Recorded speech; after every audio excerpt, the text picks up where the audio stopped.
Welcome to Roundtable Decision. I am your host, Wyatt Birkenoff, and for today's video we're going to talk about Abraham Maslow and most importantly his most famous theory, Maslow's Hierarchy of Needs. And those who don't know much about Maslow, or Abraham Maslow as he goes by, was an American psychologist born April 1st of 1908.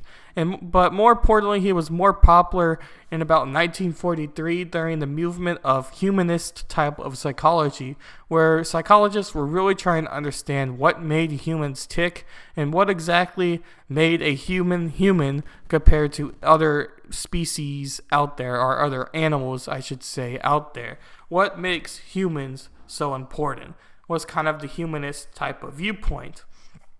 And he came up with this system of the hierarchy of needs that was based in a triangle format. And I'm going to talk about an extended version of that triangle that has been updated a couple more times, but it's all based upon Maslow's hierarchy of needs and Maslow's theory he came up with. But before I really dive into the topic itself, it's important to know that his theory was very much a motivational theory. And what I mean by that was his triangle was trying to show what made humans tick from a motivational standpoint. And their motives through this triangle and through what he came up with is what makes humans tick. Motivations are humans, and what motivates humans to be humans is important. And that's what Maslow kind of came up with. But his triangle is separated into several different categories from within it. And first we are going to talk about his basic needs category. And the basic needs category is basically what Maslow called the most important things. The things every human must have in order to be human and in order to be a motivated person of society. And without these basic needs, he came up with a theory, or not so much a theory, but a quote called deficiency needs. So if you don't have these basic needs, you are deficient within being a human, so to speak. His first is psychology needs.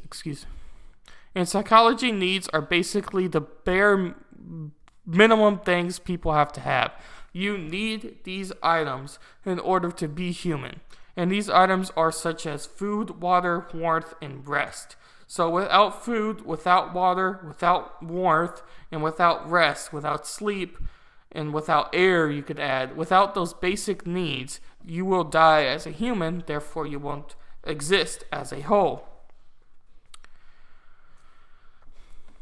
And as a first world nation like we are in the US, and like people who are watching YouTube videos, we have these psychology needs. So we don't really consider those to be extremely influential within our society. But it's important that Maslow wasn't approaching it from just a first world perspective, or just a perspective of where he was as an individual, but rather as a whole collective of the entire planet. And so a whole collective, not everybody is going to have those basic needs.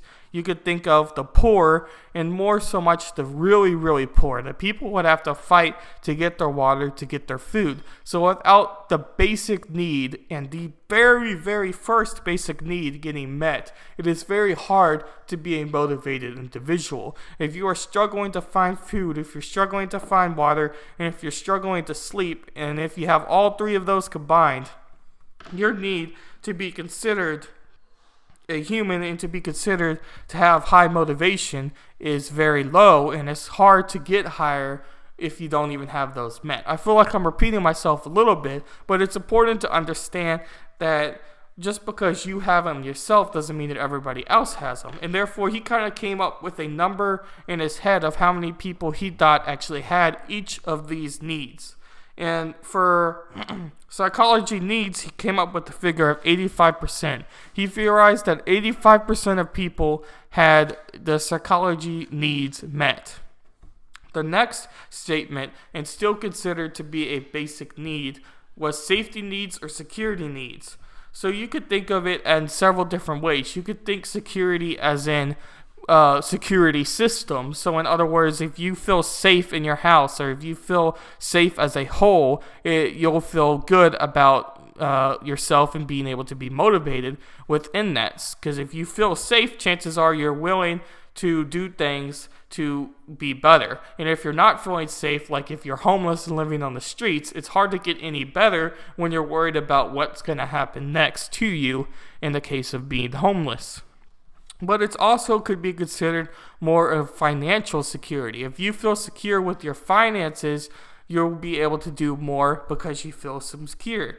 But you can also use it as a basic example. So if you are privileged enough or feel safe enough to be able to do extra things to feel safe, like get a security system or check your tires before it's too late, or maybe even bring it to an auto place to check your car as a whole and make sure nothing's bad before something actually happens, chances are you'll be motivated and you feel more secure in your life to do things faster and to do things better. Therefore, you'll be a more motivated individual. And he theorized that only 75% of people feel safety and have their safety needs met.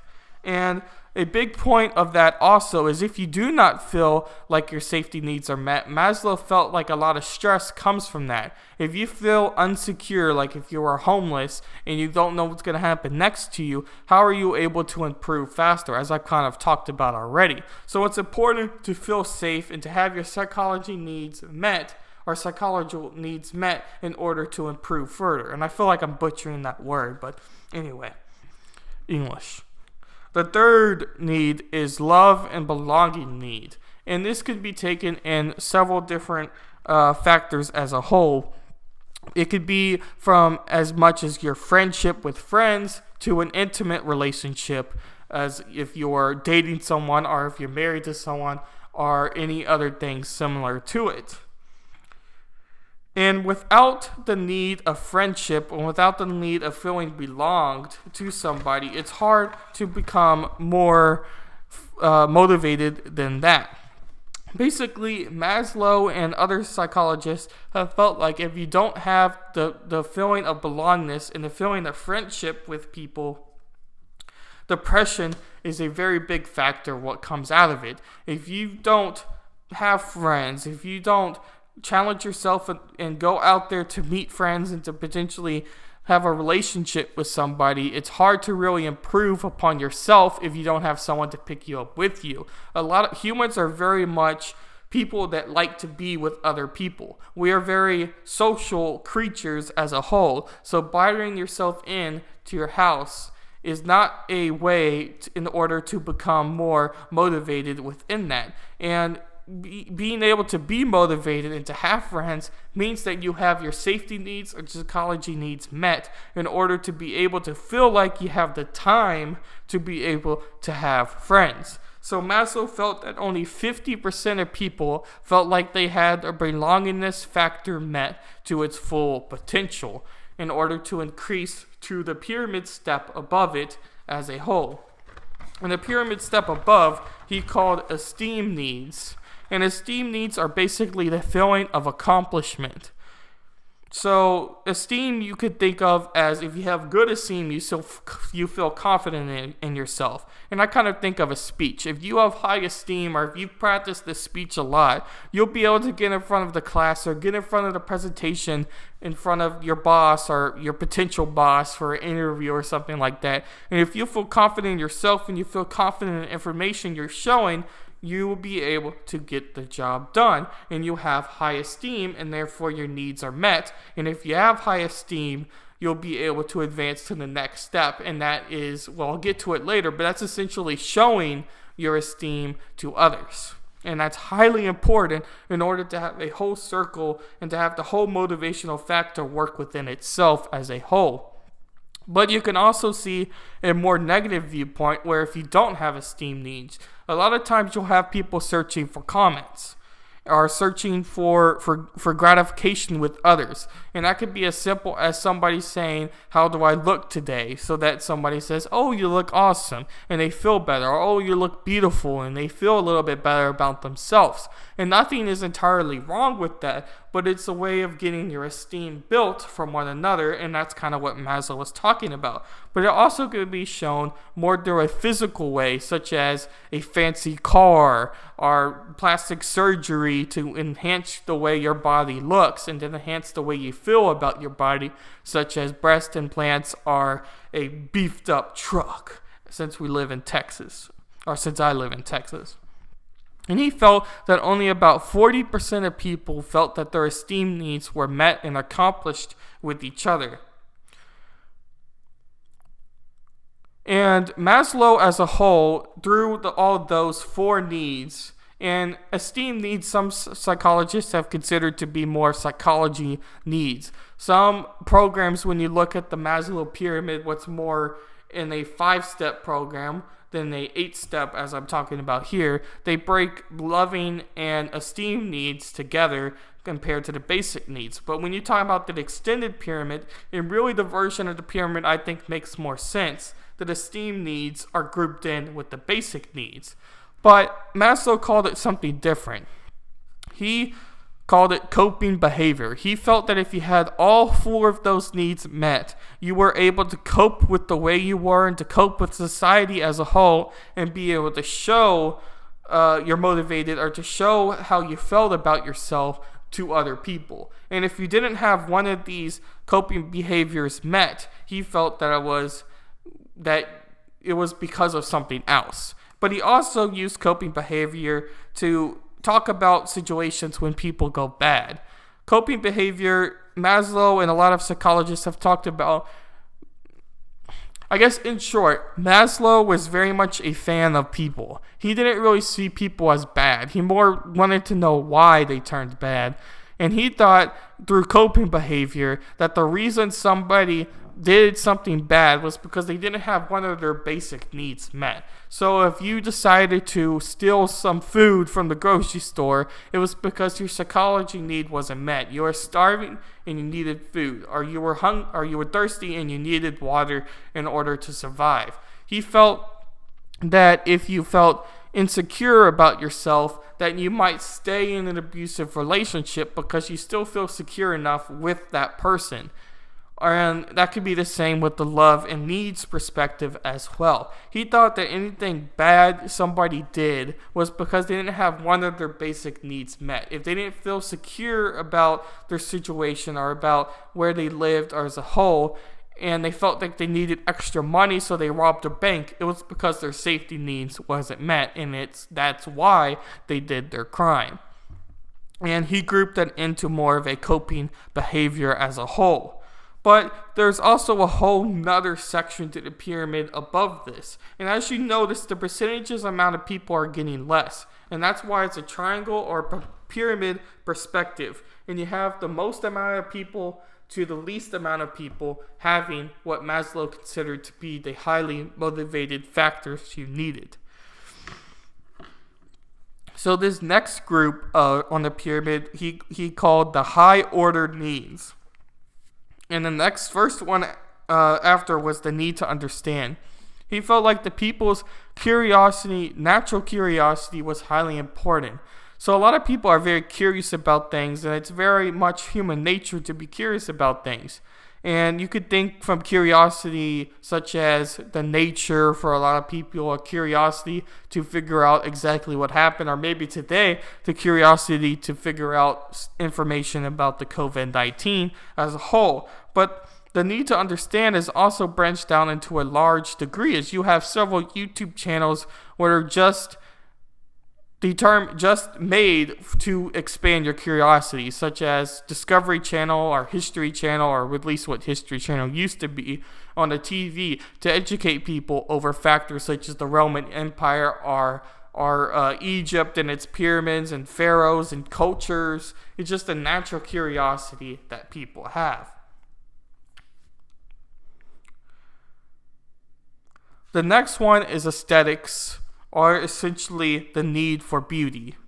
And that could be considered to be what you find beautiful. It's not just physical beauty, because that's more with psychology needs and safety needs and love. That's more with those branches, but it's more what you consider to be beautiful as a whole and what motivates you through that. And you could think of it kind of as a curiosity type of component as well. So if you find being in the nature really fun and really aesthetic, and you find nature beautiful, chances are that nature is what motivates you. But if you're someone who's more technical, what likes photographs or likes editing videos or whatever, you might find those as being fun and those as being beautiful. Like the perfect movie, when you watch it from an editor's perspective, amazes you through the beauty that person was able to create with the final version of the movie, so to speak. And another thing you could think of for the beauty and aesthetics is essentially your hobbies are very much based on what you find beautiful and what you find fulfilling within what you do as a whole. But he also had another branch on the pyramid called self-accusation needs. And essentially, you could also consider this to be morality needs. And kind of Maslow talked about someone's morality within self-accusation. So the chances are, if you find doing something bad is bad, then your chance of that is good. Or okay, let me correct that. If you find murdering someone bad, your self-accusation is going to tell you not to do that, obviously. But it could be more simple through to like your stance on extracurricular activities if you're married to somebody. If you find it being okay to have that, then your self-accusation and your morality comes into hand. But if you have good morality, or what Maslow considered to be good morality, and you would stay with that person in the case of marriage as an example.